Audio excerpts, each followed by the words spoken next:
Bank की policy के according सारे डॉक्यूमेंट्स उसमें है या नहीं है, कोई इनकम्प्लीट डॉक्यूमेंट्स तो नहीं है, वो सब चेक करने को हम लॉगिन बोलते हैं। जब वो कंप्लीट रूप से फाइल पूरी तरह से कंप्लीट होती है तो फिर हम उसे लॉगिन कर लेते हैं, उसे हम बोलते हैं लॉगिन स्टेज।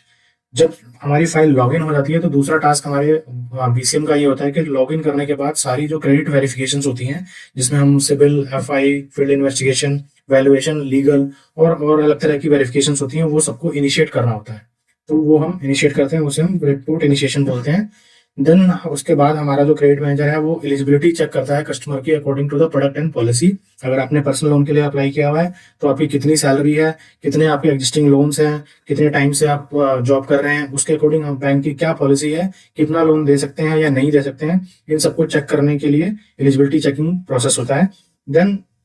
जहाँ पे हमें लगता है कि हमको कस्टमर के बिजनेस प्रीमिसेस को विजिट करना चाहिए, उसके बिजनेस मॉडल को समझना चाहिए, तो वहाँ हमारा जो बीसीएम है वो फील्ड पे जाता है, कस्टमर के बिजनेस प्रीमिसेस को देखता है, कस्टमर की प्रॉपर्टी को देखता है, कस्टमर के एक्चुअल कैश फ्लो को समझता है और ये अंडरस्टैंड करता है कि कस्टमर की जो मिनिमम इनकम है वो इतनी तो आ ही रही है और वो हमारे लोन को सफिशियंट पे करने के लिए है या नहीं है। तो इस चीज को करने के बाद, कस्टमर के बिजनेस मॉडल को समझने के बाद, उसके एक्चुअल कैश फ्लो को समझने के बाद, क्रेडिट मैनेजर को एक credit approval memo, credit appraisal memo जिसे हम बोलते हैं, वो एक नोट तैयार करना पड़ता है जिसमें वो कस्टमर की सारी डिटेल्ड इन्फॉर्मेशन डालता है कि कस्टमर का प्रोफाइल क्या है, उसका बिजनेस मॉडल क्या है, उसकी इनकम और एक्सपेंसेस क्या है, और उसने किस पर्पज के लिए हमारे यहाँ पे लोन अप्लाई किया है, और हमारी पॉलिसीज के हिसाब से वो फिट बैठता है या नहीं बैठता है। अगर नहीं बैठता है तो क्या डिविएशंस हैं और उस डिविएशंस को हम कैसे ओवरकम कर सकते हैं। इन सबका कॉम्प्रिहेंसिव नोट बनता है जिसे हम क्रेडिट अप्रूवल मेमो कहते हैं।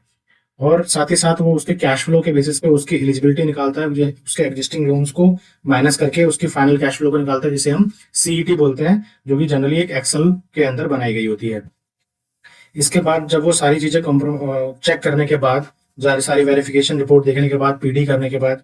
फाइनल डिसीजन लेता है कि इसको गो हेड करना है या इसे रिजेक्ट करना है, बेसिस के कस्टमर का प्रोफाइल क्या है और हमारी वेरिफिकेशन रिपोर्ट का स्टेटस क्या है। तो फाइनली उसे एक डिसीजन लेना होता है कि केस को रिजेक्ट किया जाए या अप्रूव किया जाए। जब केस सैंक्शन हो जाते हैं, अप्रूव हो जाते हैं, उसके बाद हमारे जो बीसीएम का